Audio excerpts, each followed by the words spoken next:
बस कबूल करने का नाम ही तो गुरु है। अपने अंदर कबूल करने का एहसास पैदा हो जाए, उसकी यही पहचान है। तो एक बात याद रखो, गुरु कभी आपको मौका आपको भी बन सकता है।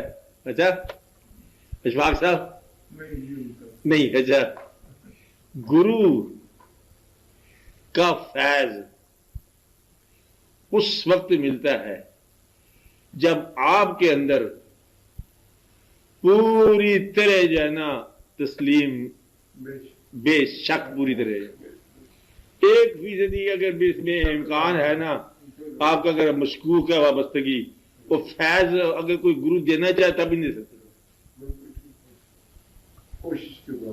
नहीं दे सकता। ये बड़ी परफेक्शन है इस इल्म में। अब मेरी बात समझ रहे हैं ना, कोई भी इसमें अगर जरा फाल्टर कर जाए ना तो ये इल्म तो छोड़ देता है उसको।